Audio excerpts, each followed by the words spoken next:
7 మాటల పరమార్థంలో ఏమండి ఈవేళ మొదటి మాట పరమార్థం. ఎంతవరకు మీరు ఎప్పుడు ఎన్నడూ ఆలోచించని విషయాలు ఈవేళ మీరు వింటారు. జాగ్రత్తగా ఆలోచించండి. ముందుగా యేసుక్రీస్తుల వారు సిలువలో పలికినటువంటి మొదటి మాట పరమార్థాన్ని ఆలోచించుట కంటే ముందుగా ఏమండి యేసుక్రీస్తుల వారు సిలువ వేయబడినటువంటి తేదీ తెలుసుకుందామండి. తేదీని గురించి ఆలోచిద్దాం. ఏమండి ఈరోజు ఈ సంవత్సరం 2014 ఏప్రిల్ మాసం 18, 19, 20 తారీఖుల్లో గుడ్ ఫ్రైడే, అలాగే ఈస్టర్ పండుగ. ఈ సంవత్సరంలో యేసుక్రీస్తుల వారు సిలువ వేయబడినటువంటి తేదీ ఎప్పుడొచ్చింది? 18వ తారీఖు వచ్చింది అండి. 18వ తారీఖు వచ్చింది. మరి పోయిన సంవత్సరం అంటే 2013లో ఏ తేదీన వచ్చింది తెలుసా? మార్చి 29. మార్చి 29. 2013లో మార్చి 29న యేసు ప్రభు సిలువ వేయబడ్డాడనే తేదీ వస్తే ఈ సంవత్సరం 2014 ఏప్రిల్ 18వ తారీఖున వచ్చింది. కానీ విచిత్రం ఏంటంటే పోయిన సంవత్సరం శుక్రవారమే వచ్చింది, ఈ సంవత్సరం కూడా శుక్రవారమే వచ్చింది. అంటే ఈవేళ మనం అనుసరిస్తున్నటువంటి తేదీ, యేసుక్రీస్తుల వారు సిలువ వేయబడినటువంటి తేదీ సరైనటువంటిది కాదు అని చెప్పటానికి ఈ ఉదాహరణ చాలు. అర్థమవుతుందా మీకు? ఏమండి మనం పుట్టినరోజు జరుపుకుంటాం. పుట్టినరోజు ఏప్రిల్ 11వ తారీఖు పుట్టినరోజు అంటే వచ్చే సంవత్సరం 20వ తారీఖు చేసుకుంటాం. ఏంటి ఏప్రిల్ అలా చేసుకుంటారా? ఈ సంవత్సరం 11వ తారీఖున నువ్వు పుట్టావంటే వచ్చే సంవత్సరం 11వ తారీఖునే చేసుకుంటావు. లేదండి ఈవేళ నేను శుక్రవారం పుట్టాను, వచ్చే సంవత్సరం కూడా శుక్రవారం వచ్చేటట్టే చూసుకుంటాను అంటే శుక్రవారం అనేది వారంలో ప్రతి వారానికి ఒకసారి ఖచ్చితంగా వస్తుంది. అంటే ఇప్పుడు గుడ్ ఫ్రైడే చేయాలంటే ప్రతి వారం గుడ్ ఫ్రైడే అవుతుంది. ఎందుకంటే వారములో ఖచ్చితంగా శుక్రవారం ఉంది. దినానికి ప్రాముఖ్యతనిచ్చారు, తేదీ వెళ్ళిపోయింది. కనుక ఇప్పుడు నేను చెబుతున్నటువంటి మాట ఏంటంటే ఈరోజు మనం అనుసరించేటటువంటి తేదీ, గుడ్ ఫ్రైడేకు సంబంధించినటువంటి తేదీ సరైనది కాదు. మరి ఇప్పుడు తేదీ తెలియాలి. మనకు తేదీ తెలియాలంటే ఇప్పుడు మనం మన క్యాలెండర్ ప్రకారం మాత్రం సరైనటువంటి తేదీ నీకు దొరకదు. మరి బైబిల్ ప్రకారము బైబిల్లో ఒక క్యాలెండర్ ఉందండి, అది ఇశ్రాయేలీల క్యాలెండర్. వారి క్యాలెండర్ ప్రకారం యేసుక్రీస్తుల వారు ఎప్పుడు సిలువ వేయబడ్డాడో ఇప్పుడు చెబుతాను మీకు. జాగ్రత్తగా ఆలోచించండి. ఇశ్రాయేలీలకు క్యాలెండర్ ఒకటి ఉంది. అది ఎప్పటి నుండి ప్రారంభమైందో తెలుసా? ఎప్పటి నుండి? ఇశ్రాయేలీలు ఐగుప్తి బానిసత్వంలో 430 సంవత్సరాలు నలిగిపోయారు. 430 సంవత్సరాలు ఐగుప్తి బానిసత్వంలో నలిగిపోయినటువంటి ఇశ్రాయేలీలను దేవుడు విడిపించటానికి మోషేను వారి మధ్యకు పంపాడు. మోషేను పంపితే మోషే వారి మధ్య ఎన్నో అద్భుతాలు సూచక్రియలు చేసి చివరికి ఐగుప్తి బానిసత్వం నుండి ఇశ్రాయేలీలను విడిపించుకొని రావటం జరిగింది. ఇశ్రాయేలీలను విడిపించుకొని రావటం కంటే ముందు 14 రోజుల ముందు అండి ఐగుప్తి బానిసత్వం నుండి వారు బయటికి రావటానికి 14 రోజుల ముందు ఇశ్రాయేలీల క్యాలెండర్ ప్రారంభమైంది. ఇశ్రాయేలీల లెక్క, సంవత్సరాల లెక్క ప్రారంభమైంది. చూడండి ఆ మాట. నిర్గమకాండం 12వ అధ్యాయము 1వ వచనం. 12వ అధ్యాయము మొదటి వచనం. మోషే అహరోనులు మోషే అహరోనులు దేశంలో ఉండగా ఐగుప్తి దేశములో ఉండగా వారితో ఇలాగ సెలవు, యెహోవా వారితో ఇలాగు సెలవిచ్చెను, నెలలో ఈ నెల మీకు మొదటి ఈ నెలలలో ఈ నెల మీకు మొదటిది, ఇశ్రాయేలీయులకు మొదటి నెల. ఇది మీ సంవత్సరమున ఇది మీ సంవత్సరమునకు మొదటి నెల. ఇది మీ సంవత్సరమునకు మొదటి నెల. అంటే వారి సంవత్సరముల లెక్క స్టార్ట్ అవుతుంది చూడండి ఇక్కడ అండి. ఐగుప్తి బానిసత్వం నుండి విడిపింపబడటానికి 14 రోజుల ముందు ఐగుప్తి దేశంలో ఇశ్రాయేలీయులకు సంవత్సరాల లెక్క ప్రారంభమైంది. ఓకే, ఇప్పుడు ఈ సంవత్సరం ఆరంభమైంది కదా, వారికి మొదటి నెల, మొదటి మాసం పేరు ఏమిటంటే అబీబు అనేటటువంటి మాసం అండి. మొదటి మాసం పేరు అబీబు. ఆ మాసమున 14వ తారీఖున ఇశ్రాయేలీయులందరూ కూడా పస్కా పండుగను ఆచరించాలి. ఏ పండుగను? పస్కా పండుగ. పస్కా పండుగను అంటే వారి వారి ఎండ్లల్లో అండి గొర్రె పిల్లను కానీ మేక పిల్లను కానీ నిర్దోషమైన వాటిని తీసుకొని వచ్చి వాటిని వధించి దాని రక్తాన్ని ఐగుప్తులో ఇశ్రాయేలీయులు ఉండగానే ఇదిగో వారి గడప కమ్ములకు పూసుకోవాలి. ఎందుకంటే 14వ తారీఖున దేవదూత ఖడ్గాన్ని పట్టుకొని బయలుదేరుతుంది ఐగుప్తు మీద. ఏ ఇంటికైతే, ఏ గడప కమ్ములకైతే రక్తం పూయబడి ఉండదో ఆ ఇంటిలో దేవదూత ప్రవేశించి ఆ ఇంటిలోని మనుషుల తొలి సంతతిని, జంతువుల తొలి సంతతిని అంతటిని హతం చేయటం జరుగుతుంది. అందుకే దేవుడు మోషే గారి ద్వారా తెలియచేస్తాడు, ఇదిగో ఈ నెల 14వ తారీఖున ఇశ్రాయేలీయులందరూ పస్కా పండుగను ఆచరించాలి. అనగా గొర్రె పిల్లను కానీ మేక పిల్లను కానీ తెచ్చుకొని వధించి దాని రక్తాన్ని పక్కకు తీసి ఆ రక్తాన్ని గడప కమ్ములకు పూసుకోవాలి, మాంసాన్ని తినివేయాలి. ఇది వారికి పస్కా పండుగ అని చెప్పాడు. ఇలా ఇశ్రాయేలీయులు ప్రతి సంవత్సరం కూడా మొదటి నెలలో అబీబను మాసంలో 14వ తారీఖున పస్కా పండుగను ఆచరించాలి. ఈ పస్కా పండుగను ఆచరించటం వలనే ఇశ్రాయేలీయులు ఐగుప్తు నుండి విడిపించబడ్డారండి. ఎందుకంటే 14వ తారీఖున రాత్రి వేళ ఏం జరిగింది? దేవదూత ఖడ్గం పట్టుకొని బయలుదేరింది. ఏ ఇంటికైతే గడప కమ్ములకు రక్తం పూయబడలేదో ఆ ఇంటిలో ప్రవేశించి ఆ ఇంటిలో తొలి సంతతిని అంతటిని హతం చేసింది. మరి ఏ ఇల్లు రక్తం పూయబడని ఇల్లు? ఏ ఇల్లు? ఐగుప్తీయుల ఇండ్లు. ఎందుకంటే వారికి తెలియదు కదా, మేము మా గడప కమ్ములకు రక్తాన్ని పూసుకోవాలనే సంగతి వారికి తెలియదు కనుక ఐగుప్తు దేశంలో ఉండే ప్రతి ఇంట్లో రాజు మొదలుకొని పేదవాడి వరకు ఆ వేళ ప్రతి ఇంట్లో కూడా ఏడుపులండి.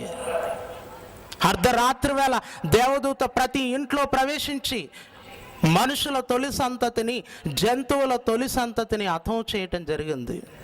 ఐగుప్తు దేశమందు గొప్ప ఘోష పుట్టింది ఆ వేళ. అప్పుడు ఫరో బయటికి వచ్చి మోషే అహరోనులను పిలిపించి, ఇదిగో మీరు వెళ్ళిపోండి, ఇశ్రాయేలు ప్రజలను తీసుకొని వెళ్ళిపోండి అని చెప్పేసి పంపిస్తూ మరలా బంగారము, వెండి, విలువైనటువంటి వస్తువులన్నిటినీ ఇశ్రాయేలీయులకు ఇచ్చి పంపించారు. ఇది ఇశ్రాయేలీయులు ఐగుప్తు నుండి విమోచింపబడటానికి వారి సంవత్సరములలో మొదటి నెలలో 14వ తారీఖున వారు అనుసరించినటువంటి లేదా ఆచరించినటువంటి పస్కా పండుగ. ఇక వారికి ఈ పండుగను గురించినటువంటి ఆజ్ఞ ఒకటి ఉందండి. ఏమనో తెలుసా? చూడండి, అదే నిర్గమాకాండం 12వ అధ్యాయము 14వ వచనం. కాబట్టి ఈ దినము మీకు జ్ఞాపకార్థమైనదగును, మీరు యెహోవాకు పండుగగా దాన్ని ఆచరింపవలను, తరతరములకు నిత్యమైన కట్టడగా ఆచరింపవలెను. దాన్ని ఆచరించవలను. తరతరములకు నిత్యమైన కట్టడగా దాన్ని ఆచరించాలి. దేన్ని? ఏంటండి? పస్కా పండుగను. ఏ తేదీన? ఇశ్రాయేలీలు ప్రతి ఏటా మొదటి మాసంలో 14వ తారీఖున. ఏమంటే మీకు ఇక్కడ అర్థం కాకపోవచ్చు విషయం ఏంటంటే, ముందుగా మీకు యేసు ప్రభు సిలువ వేయబడిన డేట్ చెప్తానన్నాను. ఇప్పుడేమో ఇశ్రాయేలీల పస్కా పండుగ డేట్ వింటున్నారు మీరు. ఇది మీకు కొంచెం ముందుకెళ్తే అర్థమవుతుంది. జాగ్రత్తగా ఆలోచించండి. ప్రతి ఏటా కూడా ఇశ్రాయేలీలు వారి వారి తరములకు కట్టడ ఇది. ప్రతి ఏటా అనుసరించాలి వారు పస్కా పండుగను. మొదటి మాసంలో 14వ తారీఖున ఆచరిస్తున్నారు. ప్రతి ఏటా ఆచరిస్తున్నారు. యేసుక్రీస్తు వారి కాలం వచ్చింది. యేసుక్రీస్తుల వారు భూమి మీద పుట్టారు. ఆయన పుట్టిన తర్వాత కూడా ఇశ్రాయేలీల పండుగలు కొనసాగుతూనే ఉన్నాయి అండి. ఇశ్రాయేలీలకు పండుగలు చాలా ఉన్నాయి. పస్కా పండుగ, పులియని రొట్టెల పండుగ, గుడారాల పండుగ, పర్ణశాలల పండుగ అండి, ప్రథమ ఫలముల పండుగ, చాలా పండుగలు ఉన్నాయి. ఈ పండుగలన్నీ కూడా యేసుక్రీస్తు వారి కాలం వరకు ఇశ్రాయేలీలు ఆచరిస్తూనే ఉన్నారు. ఇక చివరిగా యేసుక్రీస్తు సిలువేయబడటానికంటే ముందటి రోజు పస్కా పండుగ సమయం అయిందండి. పస్కా పండుగ సమయం అయింది. అప్పుడు యేసుక్రీస్తుల వారు తన శిష్యులను పిలిచి ఏమని మాట్లాడుతున్నాడో ఇప్పుడు బైబిల్లో చూడండి. మత్తయి సువార్త 26వ అధ్యాయము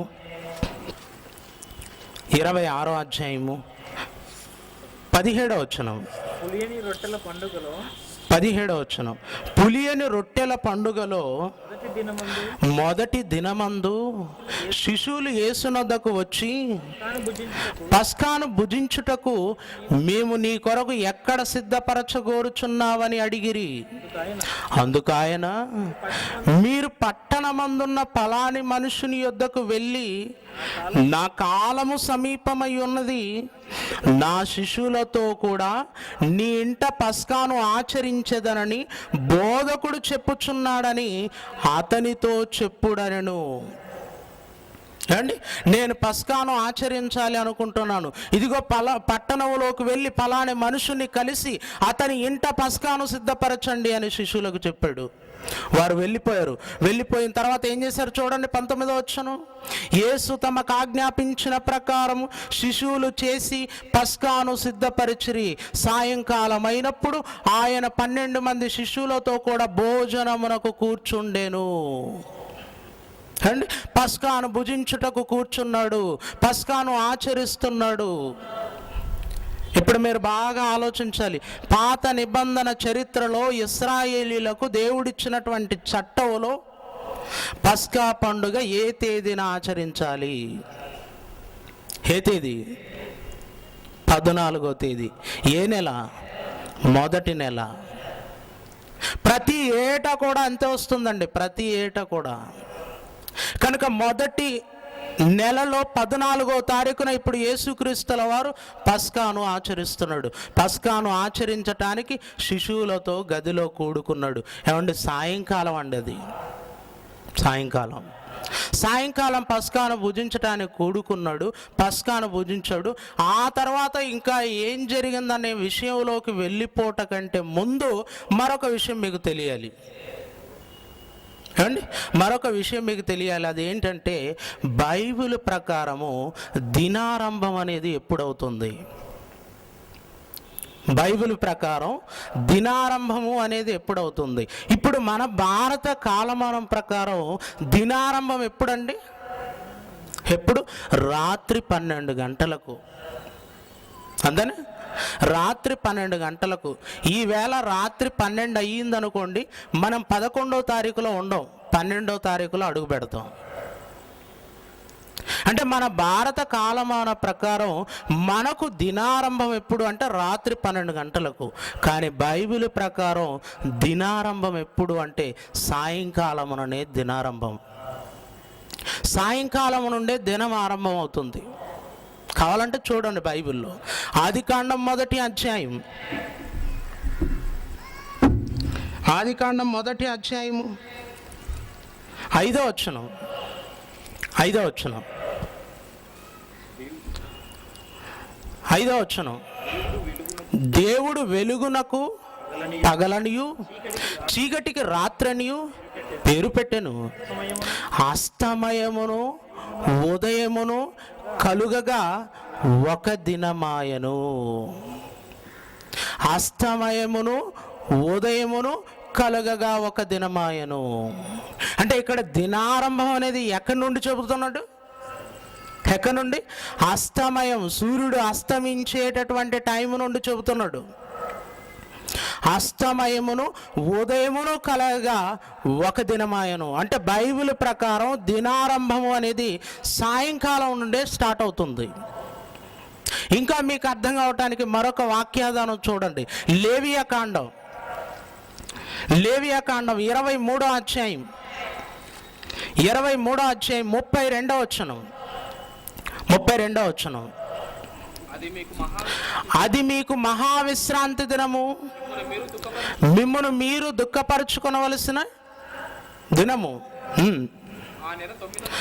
ఆ నెల 9వ నాటి సాయంకాలము మొదలుకొని మరుసటి సాయంకాలం వరకు మీరు విశ్రాంతి దినము ఆచరించాలి అంటున్నాడు. చూడండి ఏమంటే సాయంకాలం నుండి మరుసటి సాయంకాలం వరకు ఏం ఆచరించాలట? విశ్రాంతి దినమును ఆచరించాలి. అంటే బైబిల్ ప్రకారం దినము అనేది, ఒక దినము అనేది ఎప్పటి నుండి ఎప్పటి వరకు? సాయంకాలం నుండి, ఈవేళ సాయంకాలం నుండి తిరిగి రేపు సాయంకాలం వరకు ఒక దినం. అంటే ఇప్పుడు యేసుక్రీస్తుల వారు పస్కాను ఎప్పుడు భుజించాడు? ఎప్పుడు భుజించాడండి? సాయంకాలమున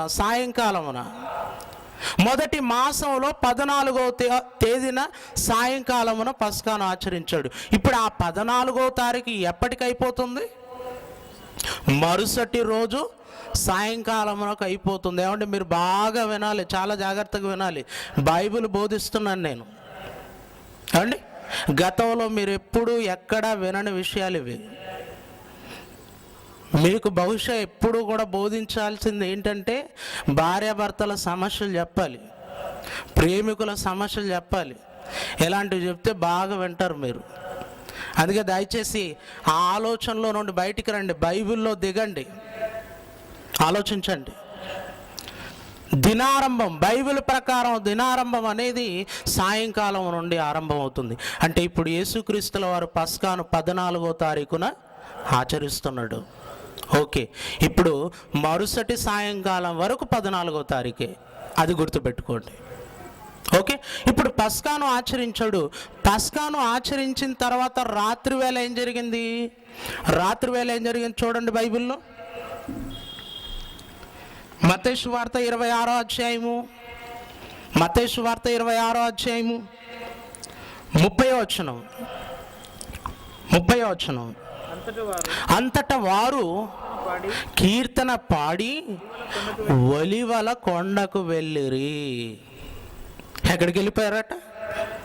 పండుగ ఆచరించాడు గదిలో, తర్వాత ఒలీవల కొండకు రాత్రివేళ, అదే రాత్రివేళ పండుగ ఆచరించిన రాత్రివేళ ఒలీవల కొండకు వెళ్ళిపోయాడు. ఓకే, ఒలీవల కొండకు వెళ్ళిపోయిన తర్వాత రాత్రివేళ ఆయన ప్రార్థన చేస్తున్నాడు. అవునా? అక్కడికి వెళ్ళిపోయి పేతురును, యాకోబును, యోహానును వెంట పెట్టుకొని వారిని ఒక చోట ఉండమని చెప్పి వారికంటే ఆయన కొంచెం ముందుకు వెళ్ళిపోయి రాత్రంతా ఆయన ప్రార్థన చేస్తున్నాడు. ప్రార్థన చేస్తున్న ఆ సమయంలో యేసుక్రీస్తు వారి శిశువులలో ఒకడైనటువంటి ఇస్కరియోతు యూదా కొంతమందిని సైనికులను వెంట పెట్టుకొని యేసు ప్రభు వారిని పట్టించడానికి అక్కడికి వచ్చాడండి.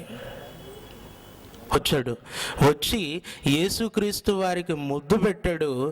వెంటనే సైనికులు ఆయనను చుట్టుముట్టి ఆయనను బంధించటం జరిగింది.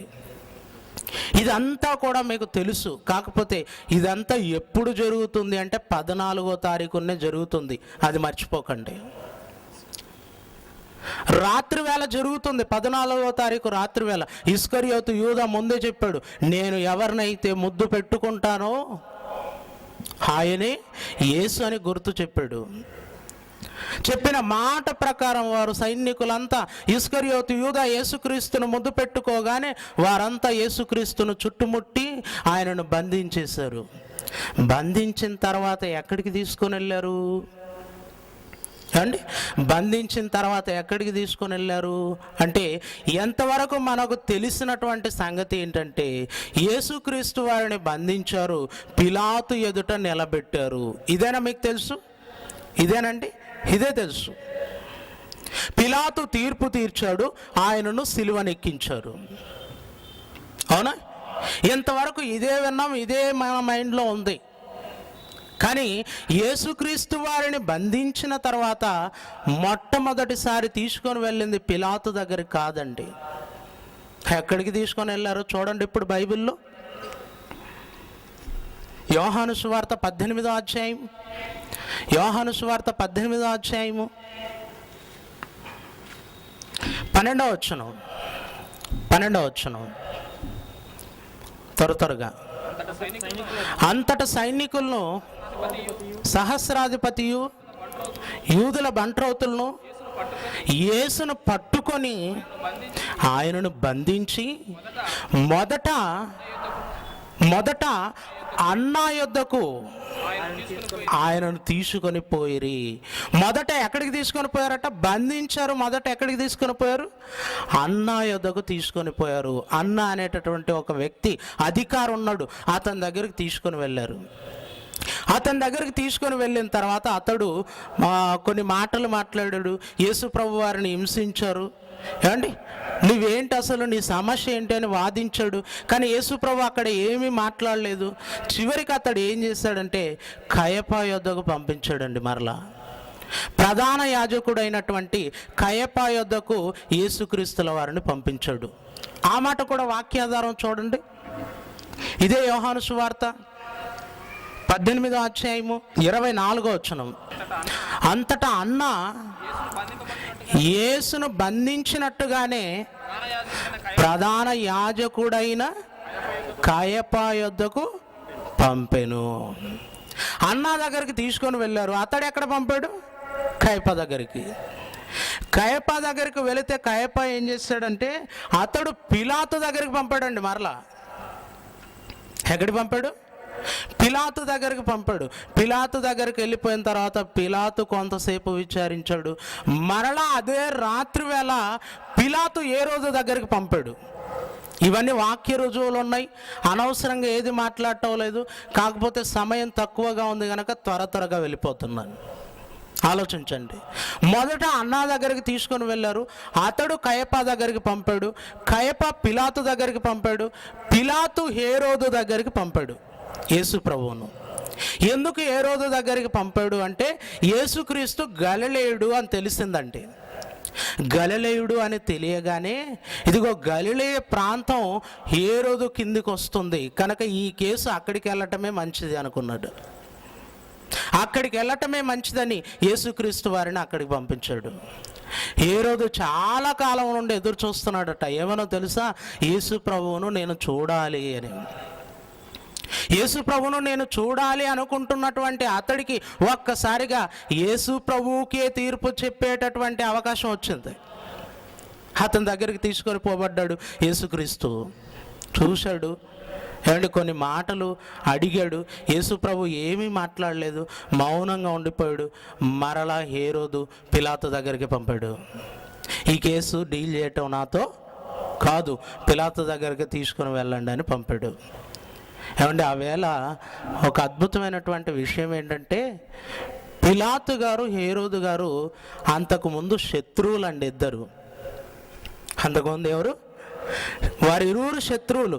యేసుక్రీస్తు కేసు విషయంలో ఏమైపోయారు తెలుసా? వాళ్ళు శత్రువులు కాస్త మిత్రులు అయిపోయారు. ఏమండి, మిత్రులు అయిపోయారు. ఓకే, హేరోదు తిరిగి పిలాతు దగ్గరికి పంపితే పిలాతు ఉదయకాలం 6 గంటల సమయంలో తీర్పు తీర్చడానికి సిద్ధపడిపోయాడు. తీర్పు తీర్చడానికి సిద్ధపడిపోయి అడుగుతున్నాడండి యేసు ప్రభువును, ఇదిగో నీవు యూదులకు రాజువా అని ప్రశ్నిస్తే నేను రాజునే అన్నాడు. తర్వాత ఇంకా మాట్లాడటానికి ట్రై చేస్తుంటే ఏమీ మాట్లాడటం లేదు. ఆయన ఏమీ మాట్లాడకపోయేసరికి ఇతని యందు నాకు ఏ దోషము కనబడుట లేదు అని పిలాతు కన్ఫర్మ్ చేసుకొని ప్రజల దగ్గరికి వెళ్ళిపోయి చెప్పాడండి. ప్రజల దగ్గరికి వెళ్ళిపోయి ఏం చెప్పాడో తెలుసా?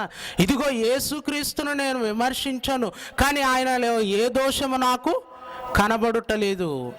కాబట్టి పండుగలో మరి ఒక ఖైదీని విడుదల చేయటం ఆనవాయితీ, కాబట్టి ఈవేళ నేను యేసుక్రీస్తును విడుదల చేస్తాను కొరడాలతో కొట్టించి అన్నాడు. అప్పుడు వెంటనే ప్రజలందరూ ఏమన్నారు? ఇదిగో వీనిని సిలువ వేయము, వీనిని సిలువ వేయము, బరబ్బాను బందిపోటు దొంగను మాకు విడుదల చేయము అండి. దొంగ కావాలట, యేసుక్రీస్తు సిలువ వేయబడాలట. వెంటనే ఆ ప్రజల కేకలు ఎక్కువైపోయేసరికి ఒక్కసారిగా పిలాతు యేసుక్రీస్తును సిలువ వేయుటకు అప్పగించేశాడండి. ఏ దోషము నాకు కనబడుట లేదు, ఏ నేరము ఇతనిలో కనబడుట లేదు అని పలికిన పిలాతు యేసుక్రీస్తును సిలువ వేయటానికి అప్పగించాడు. కారణం ఏంటంటే అక్కడ వారి కేకలే గెలిచెను అని రాయబడి ఉంది. ప్రజల కేకలతో యేసుక్రీస్తు వారికి సిలువ శిక్ష పడింది. అంటే యేసుక్రీస్తు వారికి అన్యాయపు తీర్పు జరిగింది. ఏమండి, ఏ నేరం చెయ్యని వ్యక్తికి శిక్ష పడింది అంటే కారణం అన్యాయపు తీర్పే కదా అది. అవునా? అన్యాయపు తీర్పు తీర్చారు కనుక శిక్ష పడింది. మరి అన్యాయపు తీర్పును యేసుక్రీస్తు వారు పొందటానికి గల కారణం ఏంటంటే ముందుగానే లేఖనాలలో రాయబడిందండి. లేఖనాలు అంటే యేసుక్రీస్తు పుట్టక ముందే వ్రాయబడినటువంటి విషయాలు. పాత నిబంధన గ్రంథం, పాత నిబంధన గ్రంథంలో యేసుక్రీస్తు వారి జన్మకు సంబంధించినటువంటి ప్రవచనాలు ఉన్నాయి. యేసుక్రీస్తు వారు తన జీవితంలో ఏం చేస్తాడో ప్రవచనాలు ఉన్నాయి. చివరికి ఆయన సిలువ వేయబడేటటువంటి విషయాలు కూడా ప్రవచన రూపకంగా పాత నిబంధనలో ఉన్నాయి. ఈరోజు అనేక మంది మూర్ఖులు ఏం మాట్లాడుతున్నారు తెలుసా? పాత నిబంధన లేఖనాలలో యేసుక్రీస్తు సిలువ మరణం లేదు అని మాట్లాడుతున్నారు. ఈ 3 రోజుల సభలకు వస్తే అర్థమవుతుంది లేఖనాలలో యేసుక్రీస్తు సిలువ మరణం ఉందో లేదో చూపిస్తాం. ఏమండి, ఆయనకు తీర్పు తీర్చబడుటను గురించే లేఖనాల్లో ఉంది. చూడండి ఒకసారి యెషయా గ్రంథం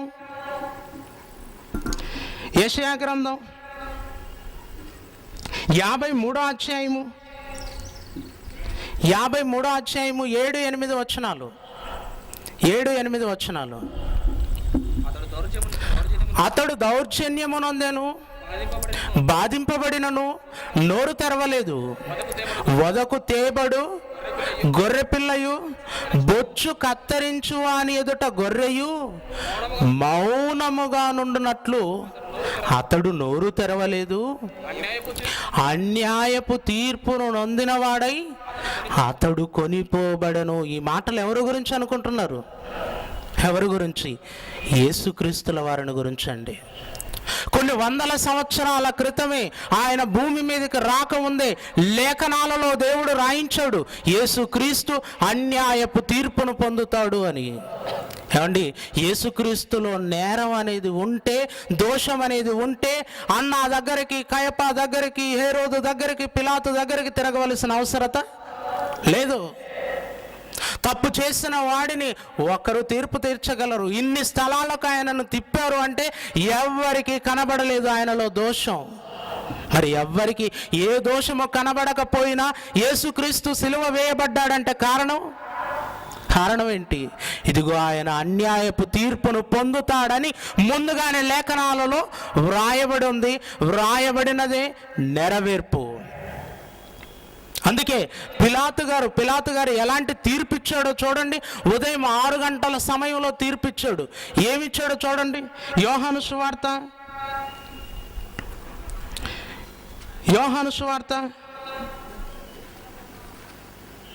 19వ అధ్యాయము 13-14 వచనాలు. పిలాతు ఈ మాటలు విని పిలాతు ఈ మాటలు విని బయటికి తీసుకుని వచ్చి యేసును బయటికి తీసుకొని వచ్చి పరిచిన స్థలమందు రాళ్ళు పరిచిన స్థలమందు న్యాయపీఠం మీద కూర్చుండెను. న్యాయపీఠం మీద కూర్చున్నాడు, తీర్పిచ్చేశాడు. ఫైనల్గా ఏం జరిగిందో చూడండి. 16వ వచనం. అప్పుడు సిలువ వేయబడుటకై అతడు ఆయనను వారికి అప్పగించెను. అతడు ఆయనను అంటే పిలాతు యేసుక్రీస్తును సిలువ వేయబడుటకు అప్పగించాడు. ఎప్పుడు?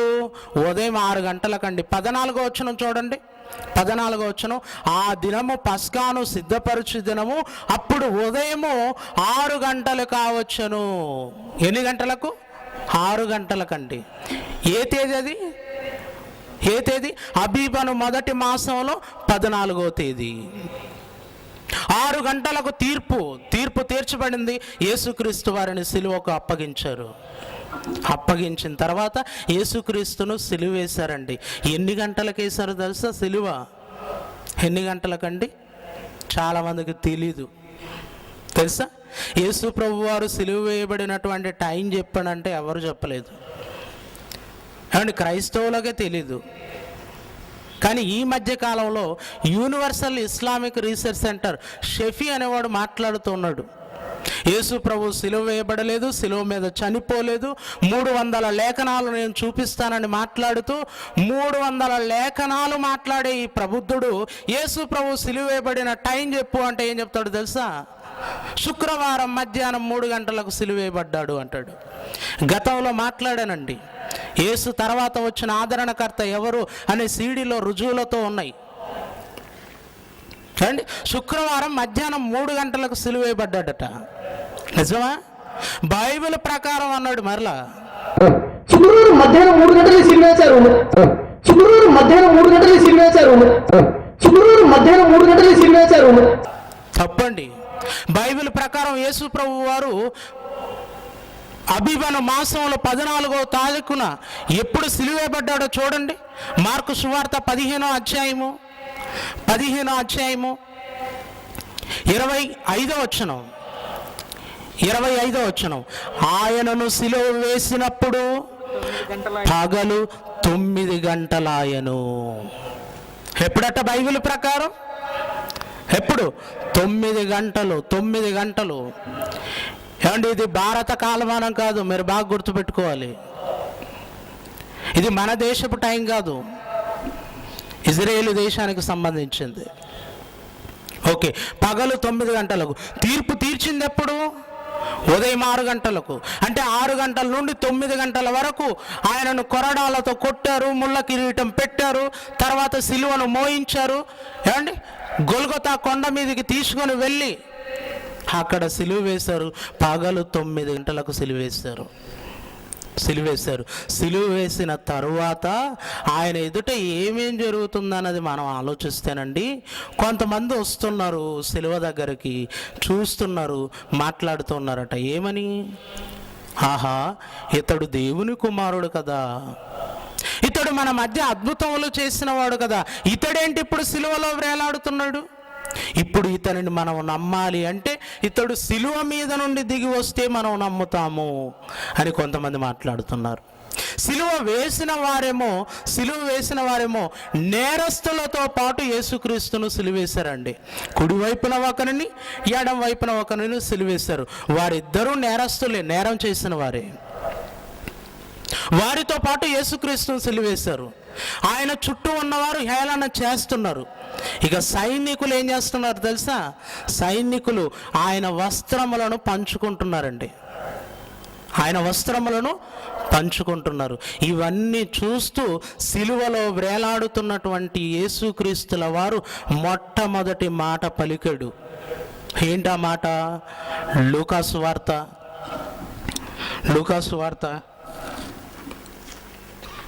23వ అధ్యాయము 23వ వచనం. తండ్రి, వీరేమి చేయుచున్నారో వీరెరుగరు గనుక వీరిని క్షమించుమని చెప్పాను. క్షమించుము అన్నాడు. ఇప్పుడు మనం 7 మాటల్లో మొదటి మాట వరకు వచ్చామండి. ఇంతవరకు మనం ఆలోచించింది యేసుక్రీస్తుల వారు సిలువ వేయబడినటువంటి తేదీ. అదే ఇశ్రాయేలీల క్యాలెండర్ ప్రకారం మొదటి మాసంలో 14వ తారీఖు. ఓకే, ఇప్పుడు సిలువలో వేలాడుతున్నటువంటి యేసుక్రీస్తు వారు మొట్టమొదటి మాటను పలికాడు. మరి ఈ మాట పరమార్థం తెలియాలి. ఇప్పుడు మనకు ఈ మాట పరమార్థం తెలియాలి. సహజంగా ఈ మాటలో చాలామంది ఆలోచించేటటువంటి విషయం ఏంటంటే, చాలామంది ఏం ఆలోచిస్తారు? యేసుక్రీస్తుల వారు క్షమాపణ గుణము కలిగిన వాడు అన్నది ఆలోచిస్తారు. నిజమా ఈ మాట? నిజం. అందరూ కూడా ఇదిగో ఆయనను హింసిస్తున్నటువంటి వారందరి విషయమై ఆయన తండ్రి వీరేమి చేయుచున్నారో వీరెరుగరు గనక వీరిని క్షమించుమని మాట్లాడుతున్నాడు. క్షమించే మనసు ఆయనది, క్షమాపణ గుణమాయనది అని క్షమాపణకు సంబంధించినటువంటి విషయంలోకి వెళ్ళిపోయి ఇది మాట్లాడుకుంటారు. కానీ ఇక్కడ తండ్రి వీరేమి చేయుచున్నారో వీరెరుగరు అనే మాట మాట్లాడతారండి? మాట్లాడతారా? మాట్లాడరు. ఇప్పుడు మనం మాట్లాడుకుందాం. తండ్రి వీరేమి చేయుచున్నారో వీరు ఎరుగరు. ఏమంటే ఇక్కడ బాగా ఆలోచించండి. ఒక ప్రశ్న వేస్తాను. ఏంటంటే, అక్కడ చుట్టూ ఉన్న వారు ఏమి చేస్తున్నారో వారికి తెలుసా తెలియదంటే, యేసుక్రీస్తు వారిని నిందిస్తున్న వారికి తెలీదా మేము నిందిస్తున్నామని? యేసుక్రీస్తు వారిని సిలువ వేసిన వారికి తెలీదా మేము సిలువ వేసామని? యేసుక్రీస్తు వారిని ఆయన వస్త్రములను పంచుకుంటున్న వారికి తెలీదా మేము ఆయన వస్త్రములను పంచుకుంటున్నామని? తెలియదా? యేసు ప్రభు మాట్లాడుతున్నాడు, వీరేమి చేయుచున్నారో వీరు ఎరుగరు అంటున్నాడు.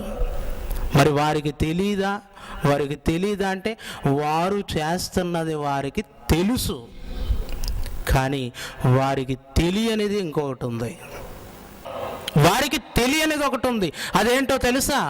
అదేంటి అంటే, ఇదిగో సిలువ వేసినటువంటి వారికి అన్యాయపు తీర్పు తీర్చినటువంటి వారికి ఈయనకు మేము అన్యాయపు తీర్పును తీర్చామని ఇది లేఖనాలలో ముందుగా రాయబడినదే మేము నెరవేరుస్తున్నామన్న సంగతి వారికి తెలియదు.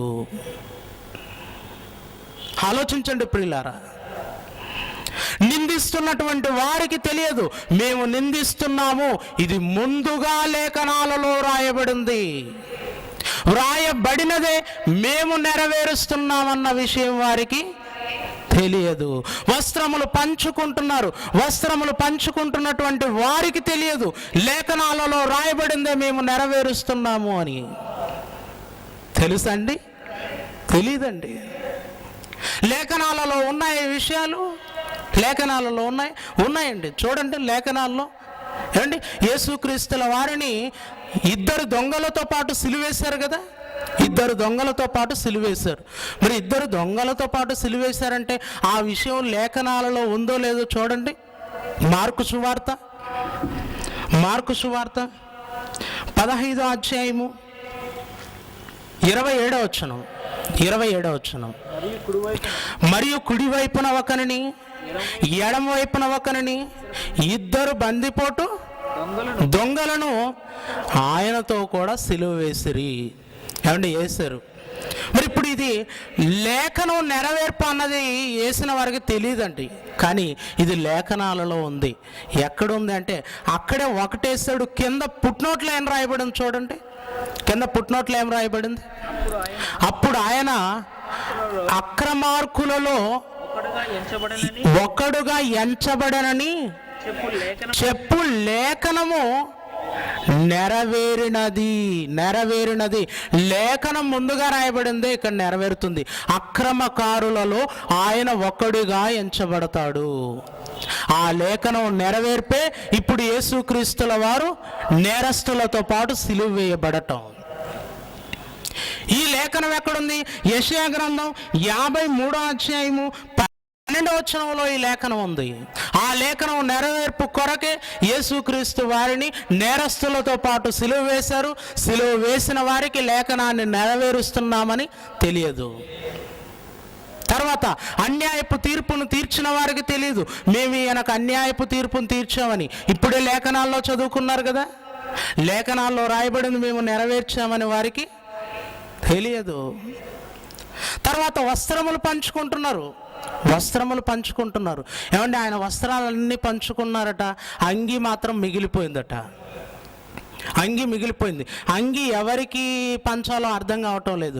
విషయం ఏంటంటే యేసుక్రీస్తుల వారి అంగి పైనుండి క్రింది వరకు కుట్టు లేకుండా నేయబడిందట. ఆయన వేసుకునేటటువంటి వస్త్రం కుట్టు లేకుండా నేయబడింది. మన డ్రెస్సుకి అన్ని కుట్లే, అవునా? ఏమంటే కొట్టడానికి 10 రోజులు కావాలి. కానీ యేసుక్రీస్తు వారి వస్త్రమునకు, ఆయన ధరించినటువంటి డ్రెస్సుకు కుట్టు లేదంటే, కుట్టు లేకుండా పైనుండి కింది వరకు నేయబడింది. అది వేసుకున్నాడు. సిలువ వేసేటప్పుడు దాన్ని తీసేశారు. సైనికులందరూ ఆయన ఎదుట దాన్ని పెట్టుకొని, ఇది చించితే ఎవ్వరికి పనికిరాదు కనుక ఇప్పుడు దీన్ని ఏం చేద్దాం, చీట్లు వేసుకొని ఎవరికి వస్తుందో చీటి వారికి ఇచ్చేద్దాం దీన్ని అని వారందరూ యేసుక్రీస్తు వారి ఎదుటే చీట్లు వేసుకుంటున్నారు. ఏమంటే ఈ విషయాలన్నీ మీకు తెలుసు, నేను వాక్యాధారం చూపించటం లేదు, అందుకే ఈ విషయాలన్నీ మీకు తెలుసు. ఓకే, వస్త్రం పంచుకుంటున్న వారికి తెలీదు ఏమనో తెలుసా, ఇది లేఖనాలలో ముందుగానే వ్రాయబడింది అని, వ్రాయబడిన దానిని మేము నెరవేరుస్తున్నాము అని. ఎక్కడ రాయబడింది లేఖనాల్లో? చూడండి, కీర్తనల గ్రంథం 22వ అధ్యాయము, కీర్తనల గ్రంథం 22వ అధ్యాయము 18వ వచనం. నా వస్త్రములు వారు పంచుకొనుచున్నారు, నా అంగీ కొరకు చీట్లు వేయుచున్నారు. ఏమండి ఎంత చక్కగా ఉందో చూడండి లేఖనాల్లో. నా వస్త్రములు వారు పంచుకొనుచున్నారు, వస్త్రాలు పంచుకున్నారు, అంగి మిగిలిపోయింది. అంగి ఎవరికి పంచడానికి రాదు, అందుకే ఏం చేశారట, చీట్లు వేశారట. ఇది ముందుగా లేఖనాల్లో రాయబడి చూడండి, కొన్ని వందల సంవత్సరాల క్రితం. ఎంత అద్భుతమైనటువంటి విషయం అంటే, ఆ లేఖనాలలో ఉన్న మాట ప్రకారమే యేసుక్రీస్తు వారి ఎదుట ఆయన వస్త్రమును చీట్లు వేసి పంచుకున్నారు. ఓకే, అది వారికి తెలియకుండానే దాన్ని నెరవేరుస్తున్నారు. తర్వాత ఇంకో విషయం ఏంటంటే, యేసుక్రీస్తు వారికి ఏమంటే సిలువ వేసినప్పుడు మేకులు దిగగొట్టారు కదా, కొట్టారా మేకులు? సిలువ మ్రాణుపై ఆయనకు మేకులు కొట్టారు. మేకులు కొట్టినటువంటి వారికి తెలియదండి, ఇది లేఖనాలలో ఉన్నదే మేము నెరవేరుస్తున్నాము అని. లేఖనాలలో రాయబడింది, ఏమని రాయబడిందో చూడండి. ఇదే కీర్తనల గ్రంథం 22వ అధ్యాయం 16వ వచనం చూడండి. 16వ వచనం, కుక్కలు నన్ను చుట్టుకొని ఉన్నవి, దుర్మార్గులు గుంపు కూడి నన్ను ఆవరించి ఉన్నారు, వారు నా చేతులను పాదములను పొడిచి ఉన్నారు, వారు నా చేతులను పాదములను పొడిచి ఉన్నారు. వేశారా సిలువలో యేసుక్రీస్తును? మేకులు దిగ్గొట్టారా? కొట్టారు. కారణం ఏంటి? లేఖనాలలో ఉన్నది నెరవేరాలి. లేఖనాలలో వ్రాయబడిన దాని ప్రకారం యేసుక్రీస్తు సిలువలో వేలాడుతున్నాడు. కాకపోతే సిలువేసిన వారికి, ఆయనకు తీర్పు తీర్చిన వారికి, ఆయన నిందిస్తున్న వారికి, ఆయన వస్త్రములు పంచుకుంటున్న వారికి మేము లేఖనాలలో వ్రాయబడిందే నెరవేరుస్తున్నామన్న సంగతి వారికి తెలియదు. నిందిస్తున్న వారు కూడా ఎన్నో రకాలుగా ఆయనను మాట్లాడుతున్నారు. వారి మాటలు కూడా ముందుగా లేఖనాల్లో ఉన్నాయి. చూడండి, 22వ అధ్యాయం కీర్తనల గ్రంథం 22వ అధ్యాయం 7వ వచనం. నన్ను చూచు వారందరూ పెదవులు విరిచి తల ఆడించుచు నన్ను అపహాసించుచున్నారు. యెహోవా మీద భారం మోపము, నీ భారం మోపము, ఆయన వానిని విడిపించునేమో, వాడు ఆయనకిష్టుడు కదా. ఆయన వాడిని తప్పించునేమో అని అందరూ. ఇక్కడ కీర్తనల్లో అందరూ అని రాయబడింది. ఇది ఎక్కడ నెరవేరింది? యేసుక్రీస్తు వారు సిలువ వేయబడినటువంటి సందర్భంలో. మీకు తెలుసా మాట అండి? నిందిస్తున్న వారు లేఖనాలను నెరవేరుస్తున్నారు. ఇలా ప్రతిదీ సిలువ సందర్భంలో ప్రతిదీ కూడా లేఖనాల ప్రకారం జరుగుతుంది. కానీ నెరవేరుస్తున్న వారు మేము లేఖనాలు నెరవేరుస్తున్నామన్న సంగతి వారికి తెలియదు. అందుకే అపోస్తుల కార్యములో ఏం రాయబడిందో చూడండి ఒక్కసారి.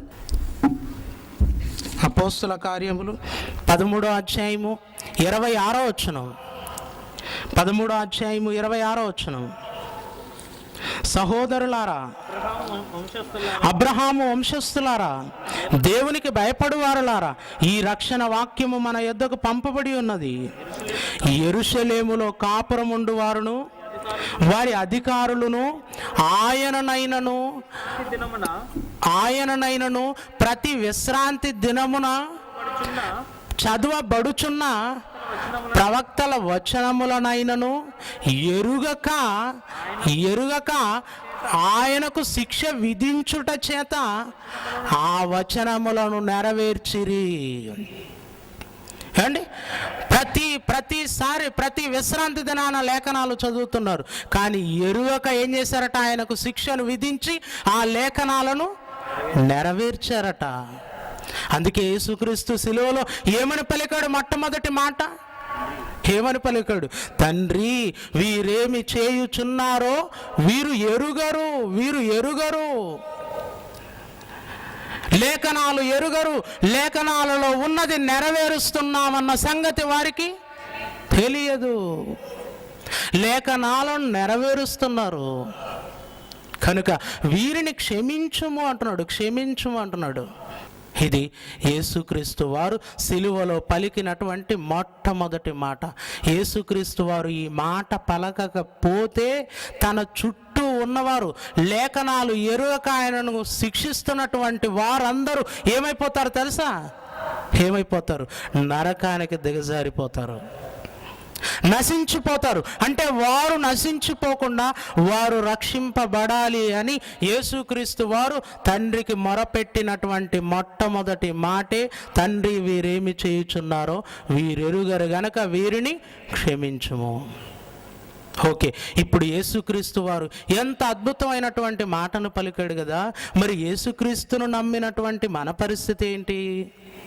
చివరిగా ఆలోచించండి. మనమేంటి? మనకు యేసుక్రీస్తు వలె ఏమండి ఎదుటివారు వాక్యంలో రాయబడినట్టుగా మనల్ని నిందిస్తున్నా, ఏమండి మనల్ని హింసిస్తున్నా, మనల్ని వ్యతిరేకిస్తున్నా, మనము వారిని క్షమించి దేవుడు కొరకు పని చేయటం, వారి కొరకు ప్రార్థన చేయటం అనేది మనలో ఉందంటారంటే? మనల్ని వ్యతిరేకిస్తున్నాడు అంటే మనం ఎప్పుడైనా ఏది ఆలోచిస్తాం? వాడి పతనం ఎప్పుడా అన్నది ఆలోచిస్తాం. అవునా కదా అండి? వాడి పతనం ఎప్పుడు, వాడెప్పుడు కింద పడిపోతాడా అన్నది ఆలోచిస్తాం. అండి, బైబిల్లో శత్రువు కొరకు ప్రార్థన చేయమని యేసుక్రీస్తు చెప్పాడండి. ఆయన చేసి చూపించాడు, ఆయన చెప్పాడు. ఈరోజు ప్రపంచ క్రైస్తవ్యం ప్రేమ లేకుండా మారిపోయారండి. క్రీస్తు వలె క్షమాగుణం లేదు. ఉందంటారా? క్రైస్తవుల్లో లేదు. కానీ ఒకనాటి గాంధీజీ మన దేశానికి స్వాతంత్ర్యం తెచ్చినటువంటి మహాత్ముడు అండి. ఈ మాటను బైబిల్లో చదివి ఈ మాట అతన్ని ఆకర్షించింది. అందుకే తనను కాల్చినటువంటి గాడ్సేను చివర్లో ఆయన ఏమన్నాడు? ఇదిగో, ఇతన్ని ఏమి చేయకుండా వదిలేయండి అన్నాడట. అండి, మన దేశానికి స్వాతంత్ర్యం తెచ్చినటువంటి మహాత్ముడు యేసుక్రీస్తు మాట ప్రకారం తనను చంపిన గాడ్సేను క్షమించి వదిలేస్తాడు. కానీ ఈరోజు క్రైస్తవుల పరిస్థితి చూస్తుంటే ఏమీ బాగోలేదు. అండ్ క్రైస్తవులు కలిశారంటే అసలు సమస్య అండి బాబు. వీడి సంఘం వేరు, వాడి సంఘం వేరు, వీడు మనవాడు కాదు, వాడు మనవాడు కాదు. అవునా కదా? ఎన్ని ముక్కలైపోయారు క్రైస్తవులు. బైబిల్ ఒక్కటే, యేసు ఒక్కడే, కానీ క్రైస్తవులు ఒక్కటి కాదు. అందుకే మన దేశానికి స్వాతంత్ర్యం తెచ్చినటువంటి మహాత్ముడు పలికినటువంటి మాట ఏంటో తెలుసా? ఒక అద్భుతమైన మాట అన్నాడండి. తన మనస్సులో ఉన్నటువంటి మాట బయట పెట్టాడు. అదేంటో తెలుసా? ఆ మాట, ఇదిగో నాకు బైబిల్ అంటే ఇష్టం, నాకు బైబిల్ అంటే ఇష్టం అన్నాడు మహాత్ముడు. తర్వాత యేసుక్రీస్తు అంటే ఇష్టం అన్నాడు. యేసుక్రీస్తు అంటే ఇష్టం, కానీ క్రైస్తవులంటే నాకు ఇష్టం లేదు అన్నాడు. క్రైస్తవులంటే నాకు ఇష్టం లేదన్నాడు. కారణం ఒక్కసారి ఆలోచించుకోండి ఎలా ఉన్నారు అంటే. ఎంతకాలం నుండి బోధలు వింటున్నావు, ఎంతకాలం నుండి బైబిల్ చదువుతున్నావు, ఎంతకాలం మన రక్షణ జీవితం ఒక్కసారి ఆలోచించుకోండి. కానీ క్రీస్తు మనస్సు మనలో లేదు, క్షమించే మనస్సు లేదు. అందుకే క్రీస్తును ధరించిన ప్రతి క్రైస్తవుడు క్రీస్తు యేసు మనస్సు కలిగి ఉండాలి, లేకపోతే మీరు పరలోకాన్ని సాధించుకోలేరు. ఆలోచించండి, మంచి నిర్ణయం తీసుకోండి. రేపు త్వరగా రండి, ఎక్కువ విషయాలు మాట్లాడుకుందాం, ప్రార్థన చేసుకుందాం. కళ్ళు మూసుకోండి. మమ్మల్ని మిక్కిలిగా ప్రేమించిన మా ప్రియ పరలోకపు తండ్రి, ఎంతవరకు మీ పిల్లలకు మీ ప్రియ కుమారుడు సిలువలో పలికినటువంటి మొట్టమొదటి మాట పరమార్థాన్ని తెలియచేశాము. విన్న మాటలు నిష్ప్రయోజనంగా మీ పిల్లలు విడిచిపెట్టకుండా వారి హృదయాలలో భద్రపరుచుకొని మీ ప్రియ కుమారుని మనస్సు కలిగి ఈ లోకంలో మీ చిత్తాన్ని జరిగించగలుగుటకు సహాయం చేయండి. చేరువచ్చిన మీ పిల్లలందరినీ దీవించండి. ఈ 3 రోజుల సభలను జయకరంగా జరిగించాలని సమస్తమును మీకు అప్పగించుకుంటూ మీ ప్రియ కుమారుడు మా ప్రాణ విమోచకుడైన యేసుక్రీస్తు వారి పవిత్రమైన నామమున ఈ ప్రార్థన మీకు సమర్పించి అడిగి వేడుకుంటున్నాం మా తండ్రి, ఆమెన్. మన పరమ తండ్రి అయిన దేవుని ప్రేమ, ఆయన ప్రియ కుమారుడైన యేసుక్రీస్తు వారి కృప, పరిశుద్ధాత్మ దేవుని అన్యోన్య సహవాసం సదాకాలం మనందరికీ తోడై ఉండి నడిపించునుగాక. ఆమెన్.